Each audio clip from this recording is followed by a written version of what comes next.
Coming up on today's Wild West, we'll saddle up outside Yellowstone on the appaloosas of the 9/4 Circle Ranch. We'll take you to Montana's Party in a Pasture, the Red Ants Pants Music Festival. You'll meet the Wyoming couple who make custom buffalo coats. And we'll visit the unique Montana shooting match inspired by a Tom Selleck movie. The Quigley is amazing. It's all next on today's Wild West. The Wild West. It's still out there.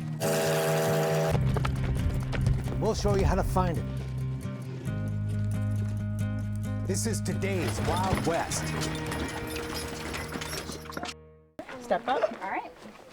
Put your right foot on my knee. Put your left foot in the stirrup. All right. There you go. 1, 2, 3. Good job. 8-year-old Zoe is getting on a horse for the very first time in her life. Okay, so now when you want to turn to the left, you're going to take your hands and go like this, okay? Zoe and her family are guests at Montana's 9/4 Circle Dude Ranch, just outside Yellowstone National Park. Zoe is saddling up with her new friends, Allie and Luciana. The first time on a horse can be a little intimidating for anyone, but Zoe's in good hands. Well, Allie and Lucy are going to be with you, and you can be right behind me, okay? So if you have any questions or any problems, I'll take care of it, okay? Rebecca Green is the expert and comforting wrangler who leads the Rough Riders, the ranch children's program. And Zoe's soon getting her first taste of horseback adventure, crossing a stream.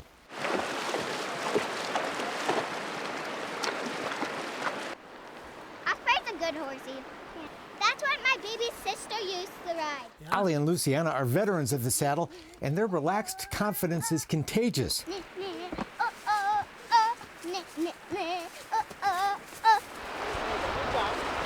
And before long, Zoe is bonding with her new four-legged friend Osprey and enjoying the ride. All right, now kick, and click, click.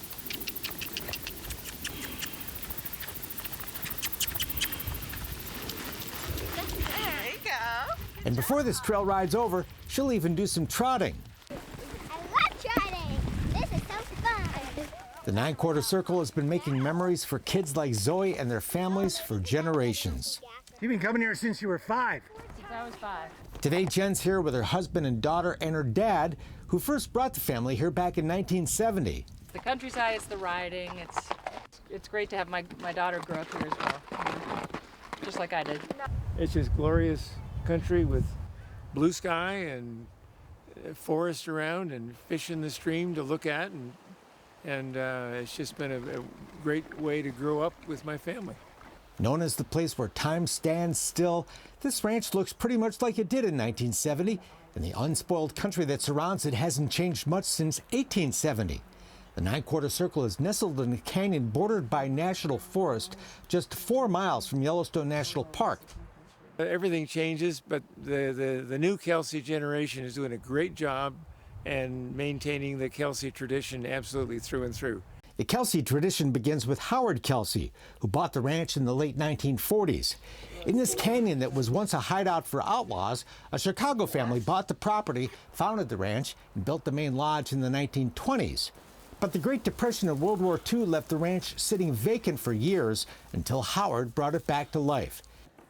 The 9/4 Circle keeps a herd of about 100 horses, almost all of them appaloosas that have been bred, raised, and trained right here at the ranch.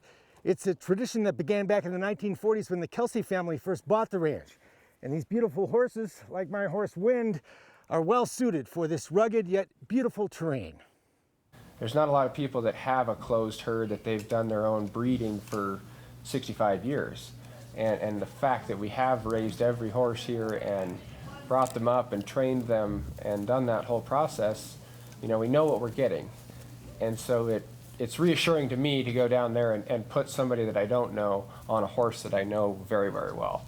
Every year, about 10 new colts are added to the herd, born from mares bred for their disposition and conformation. They're quite a sight as they graze with their protective mothers on the pasture that doubles as a grass landing strip for airplanes. One of the unique things about the 9/4 Circle Ranch is its grass landing strip behind me. Decades ago, many a guest would fly into the strip for a visit, and there could be as many as 15 small planes parked along the strip, which is still operational today. And when it's not being used for planes, it makes for great pasture for the horses. Back in the 1950s, dozens of guests arrived here by private plane. Cameron Kelsey is one of the few private pilots who continue that tradition. He and new bride Sally are the third generation of Kelseys to run the 9/4 circle. It is a big legacy. It feels good. I mean, I'm proud of what our family has created, and I hope that I can do a good job and keep it going and continue it on. And I found a partner to do it with me. And one of the things that I think strikes me is that it's not only a legacy of the family, third generation that will be running it, but it's also a legacy in the families who visit here. And week after week, I hear more and more people who've been coming for their whole lives, and they're bringing their children now. Is it hard to turn the reins over after doing this all your life? Now because they're going to be great at it. They're going to be good. Yeah. There's no question that they'll be all right. Yeah. It's got to make you feel good to see it. It does. Yeah. Wonderful. You bet. Great. Yeah. The Appaloosa horses are not the only star attraction of this ranch. This is also perfect fly fishing country. The Taylor Fork of the Gallatin River runs right through the property. For those new at the sport, the ranch provides all the fishing gear you need. Plus, expert guide Spencer Wallace to show you how to use it. Great guy, super fun, super into it, loves what he's doing. He gave me kind of one-on-one attention yesterday, so that was my first time out yesterday, and I learned a lot. Occasionally we get some people that are advanced fishermen, but most of what I do is teaching and helping the beginners, so I love it, you know.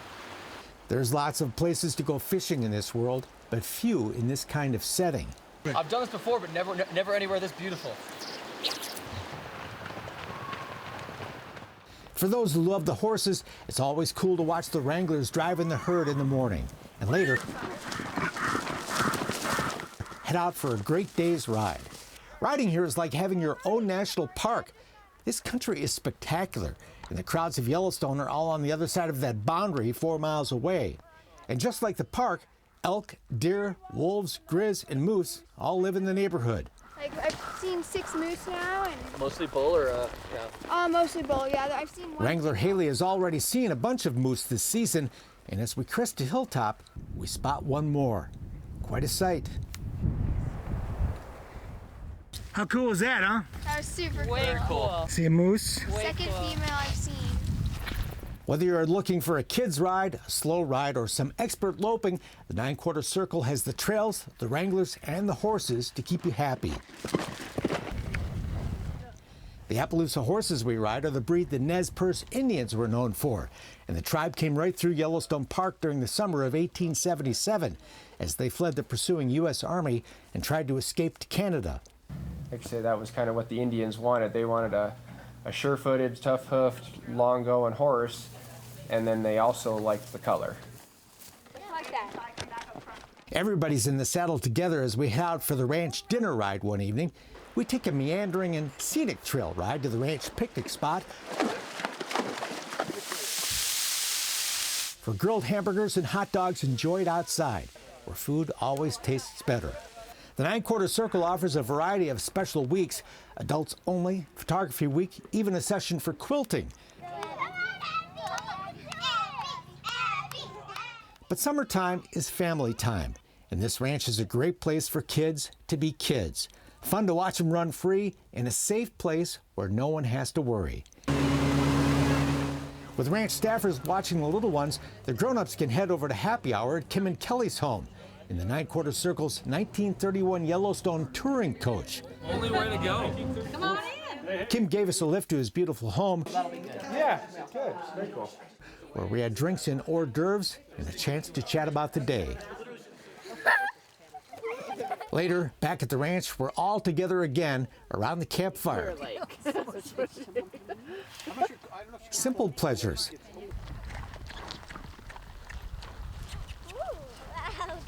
There you go.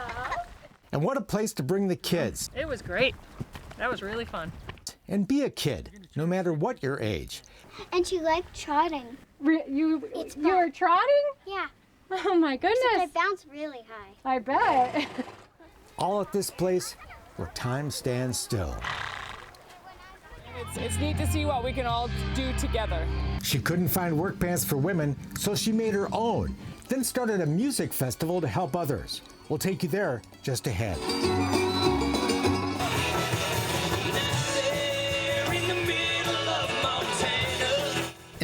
Montana, what some might call the middle of nowhere, you'll find a huge annual party in a pasture that's something like a Western Woodstock, the Red Ants Pants Music Festival.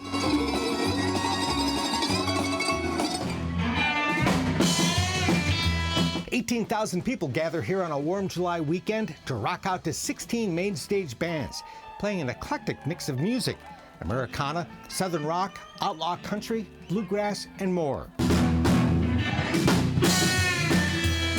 In a beautiful spot outside the tiny town of White Sulphur Springs, population 900. It is the middle of nowhere. We like to think of it as the middle of everywhere. It's all the creation of Sarah Calhoun, who couldn't find a comfortable pair of work pants for women and decided to make her own, calling the company Red Ants Pants. I worked in the backcountry and I didn't have pants that fit because there weren't any made for women. So without a business degree and with zero experience in the apparel industry, I decided to start Red Ants Pants, the workwear for women company. Everything's made in America. And we launched that in '06, and here we are now. The former Outward Bound instructor founded Red Ants in 2006. 5 years later, she created the Red Ants Pants Foundation and its first project, the Music Festival. All profits from this party fund the foundation, which supports leadership programs for women, help for family farms and ranches, and other programs to help rural Montana. So we've gifted over $100,000 over the years. And that's to grants that go across rural Montana to really support the things that mean a lot to us.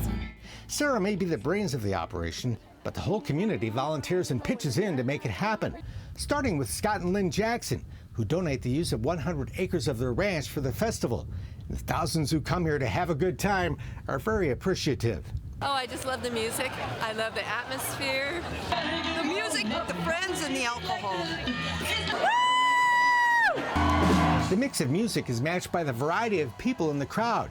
Everyone from young children to seasoned citizens turn out in a variety of outfits. This is my third year in a row. It's an amazing venue, beautiful people. My 2.5-year-old son is perfectly welcome here. It's basically the perfect concert. The Red Ants stage has hosted some of the best-known names in music: Merle Haggard, Emmylou Harris, Lyle Lovett, Winona, and Dwight Yoakam. And it's a potential launching pad for lesser-known acts playing the secondary stage. Fans vote on their favorite, and the winner plays the main stage the following year. And that's not the only contest. Like, it's very beautiful knowing that I have a chance in this world to show people what this beautiful beard does. A guy who calls himself Rusty Thunderbeard won the beard contest. I used to be clean-shaven, collared shirt, slacks, 335 pounds. Not anymore. I've lost 140 pounds. I'm a new man. Also in the weekend spotlight, a special group of vendors offering locally handmade jewelry, custom cowboy boots, and more.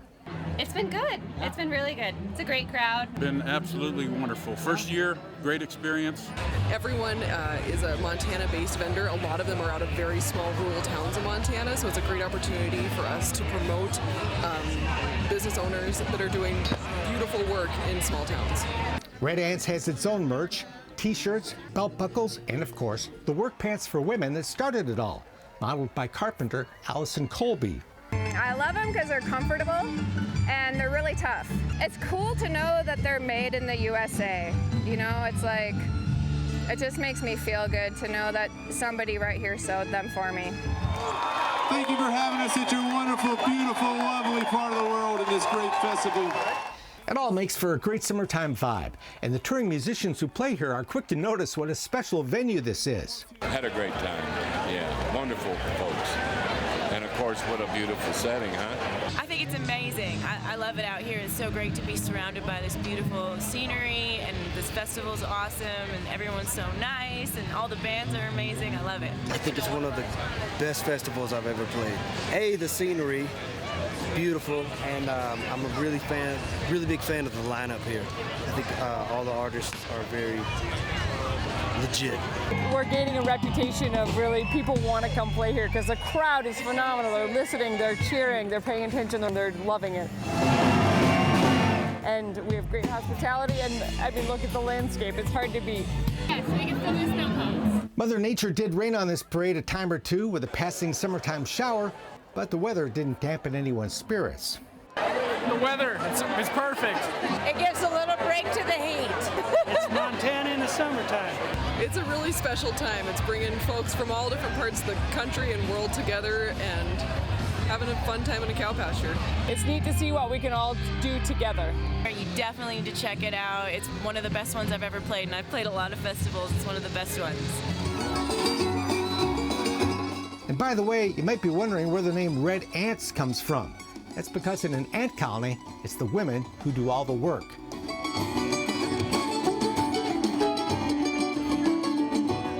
Hi, I'm Mark Bedore underneath a buffalo hat, beard, and coat at Merlin's hideout in Thermopolis, Wyoming. We'll take you for a tour of this most unique shop that makes all things buffalo, coming up on today's Wild West. The mighty buffalo, monarch of the plains, enduring symbol of the Wild West.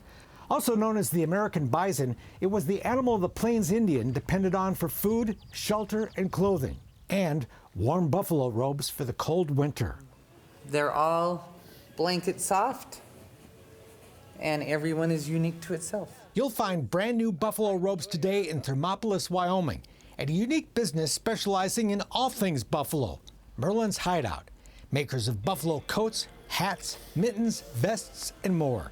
Shipped to customers around the world and all 50 states. Hollywood noticed. Hollywood did notice. Including the Hollywood costume designer for the Quentin Tarantino film, The Hateful Eight. We built 8 for Kurt Russell. Owners Barb and Merlin Hines have provided products for several other films, and Arnold Schwarzenegger personally came to Thermopolis to pick up the buffalo coat that he ordered. It's been fun. It's been fun. We've got to meet a lot of great people. Merlin and Barb not only make every fur product displayed in their store, plus most of the leather goods, they also tan the hides as well in their backroom tannery. It takes about 22 hours for each hide. This all started in 1998 when Merlin wanted a pair of beaver fur gaiters, the lower leggings to keep the snow out of your boots. So instead of getting online and ordering a pair, he decided he would trap the beaver, he tanned the beaver, made the gaiters, and the animals never quit coming after that. Later, he taught himself to tan a buffalo hide. Word spread, and the rest is history. Somebody else found out we were tanning buffalo hides, and they just started showing up with buffalo. There's actually more work than you can imagine. We only take prime winter hides. Today, Merlin's buys 400 to 500 buffalo hides a year from ranchers who raise the animals for meat. And we actually handpick all of our buffalo hides. The tanned hides are soft and beautiful, but every one is different, which makes it a challenge to turn them into coats. The hardest part about making the buffalo coat is it takes 2 hides to make one of our coats, and it's matching the hides because no 2 buffalo hides look alike. But Merlin's gets it done, building about 50 coats a year, handmade in a room above the retail store. Merlin does most of the sewing himself, but Barb helps too, using a technique that hides the seam. Because when we get done, you never see that there's a seam. Merlin's is famous for its fabulous buffalo coats, but one of the more popular items it offers is the buffalo beard. Just imagine how warm this would keep you when you go snowmobiling. Add a buffalo hat, and you're all set for 30 below weather. Our buffalo beards are pretty popular. An employee came up with the idea to make use of scrap hide. I thought it was a little crazy, but I can't tell you how many thousands of them we've sold. And what may at first look like a Halloween mask is actually very practical. Snowmobilers, skiers, cross-country skiers, motorcyclists, the function of it, because it blocks all the wind, is incredible. This is no easy business. Merlin and Barb work 12 to 14 hours a day, 7 days a week, with help from just 3 part-time employees. But it's a labor of love, and they are committed to excellence. It's hard to find people who have the passion and the attention to detail that we require for our products. Merlin's name's on every product that goes out of here, and we have a pretty high level of quality that our customers expect. And if you love what you do, you never work a day in your life. That's our motto. That's so true. Merlin's Thermopolis store is well stocked with a variety of buffalo and other beautiful fur products like beaver fur mittens. But almost all the buffalo coats are custom made, and no two are exactly alike. Hi, I'm Mark Bedore. Today's Wild West is outside Forsyth, Montana at the Quigley Chute. The guns once used to hunt buffalo now hunt targets in a very challenging Montana shooting competition. We'll take you there just ahead. This is fun. It's a blast when we're not shooting. Oh, it's been a blast. Yeah? It really has been. Welcome to the Matthew Quigley Buffalo Rifle Match. Target it, Coulter! Competitive target shooters from all over the country and around the world. It's worth a 1,000-mile drive. Have come to a ranch outside Forsyth, Montana for the biggest shooting match of its kind. The Quigley, as it's known for short, uses the same kind of rifles the buffalo hunters used back in the 1800s. It's like a piece of jewelry. Yeah, they're works of art. Exact replicas of those same guns are made today by Shiloh Rifle Manufacturing in Big Timber, Montana, the company that built the single-shot Sharps rifle featured in the 1990 Tom Selleck Western, Quigley Down Under, a movie that inspired Al Lee to launch the Quigley shooting match the following year. I've been shooting these guns for a long time. The 88-year-old Lee has been hosting the Quigley Shoot ever since, every Father's Day weekend on his eastern Montana ranch. About 30 shooters came to that very first competition. 643 signed up for the 27th annual. Add in their family and friends, and the Quigley Shoot turns Lee's ranch into Quigleyville. For many, the gathering has become a family tradition. It is. It's an annual tradition. We've been doing this together as a family for about 10 years. Emily Reeves, with her little daughter Erica, is here with 15 family members, 7 of whom are competing. We've always been, shooting family, target shooting. The Quigley is amazing. It's just such a fun time to come out here and camp, do the shooting, brave the elements, and get be able to bring the kids and get them, excited about shooting. This is my first time. First time? Wow, what do you think? I like it. And the shooters here include a fair number of well-supervised kids. You need to teach them respect, and you need to teach them safety. And if you can do that, this is a great thing for kids. 8-year-old Wesley Bauer is having fun shooting his granddad's rifle. What was fun about it? Shooting. Trying to beat Shooting? Target it, Coulter!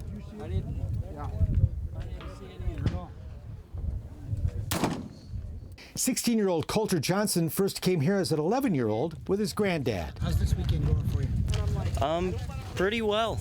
He's shooting exceptionally well. That's my gun. He's shooting and he's beating my butt. And it's been so much fun to work with Coulter, to see him do so well. The Quigley does tend to attract an older crowd. After all, this is a sport that requires a fair amount of disposable income. For a quality gun with a nice sight, you're looking maybe $2,500. But for those who love the Quigley, it's money well spent. It's fun. It's a great camp out. Yeah, it's a great sport. We shoot other places, and this is the best one. Don and Chris Steinmetz drove 850 miles from Yakima, Washington. The competition and the scenery and the trip and the vendor row. The noise, I love hearing it hit. That's my favorite part. Hitting a target you can barely see using only iron sights, no scopes, is no easy thing. You just get used to looking for the contrast between the dark and the light and placing that in the peep and the end of your sight. Targets range from 300 yards to as far as 1,200 yards away, well over half a mile. Alyssa! Which is why this is a two-person sport. Miss. With a spotter helping shooters gauge the wind. At long distances, even a slight breeze can send a bullet off course. It's challenging, definitely challenging, a lot more challenging than modern firearms. Dave Gullo was last year's champion. But once you learn it, you'd be surprised at what you can hit. Target hit! Pretty far out, 800 yards, 1,000 yards even. And then you just kind of look at your gun and you think, I just hit that target for real in your iron sights. We're talking iron sights we're using. But he also doesn't take the competition too seriously. There's no pressure. I let the chips fall where they may. If I win, fine. I don't win everything. No way. If I lose, I lose. I'm happy for the winner. All this fun is governed by just 2 rules. Be safe and have fun. But there are procedures to make sure that happens. The muzzle is always pointed in a safe direction, which is downrange at all times. You keep your finger off the trigger until you're ready to shoot, and you keep the gun unloaded until you're ready to shoot. Dan Kuchera is the Chief Range Safety Officer, but Dan stresses safety and looking out for each other is everybody's job. These guns have no manual safeties on them, so the safety is between your ears. You need to be thinking, as with all firearms, you need to be thinking about what you're doing and be aware of those who are around you. And this is a crowd you can trust. There's a lot of dollars worth of equipment sitting around. You never have to worry about anybody messing with it. Just a bunch of real good people here. The fun includes shopping at the vendor booths. Okay, we'll take it. And showing off your best Western outfits. We have friends all the way up and down the line that we visit with too. And we have maybe a little glass of something to drink. And everybody's been so nice, because yesterday all we did was watch it rain. We couldn't shoot, you couldn't go anywhere, and everybody was happy. They were having fun visiting with their friends, and then today we can shoot. I bought my gun in 2010, so I started competition in 2011. The Quigley Shoot, a Montana weekend of fun, friends, and family. Being together, that's really what it's all about. And getting this one started. Yeah. He almost outshot me today. Yeah? Yep. That's it for now. We're back next time with more cool stuff from today's Wild West. I'm Mark Bedore. We'll see you down the trail. For more information on the people and places featured in today's Wild West, or to order show DVDs and books, visit todayswildwest.com. Funding for Today's Wild West provided by the Montana Film Commission, the Leggett Foundation, the Chuckwagon Trail Riders Foundation, the Dude Ranchers Association, and the Dude Ranch Foundation.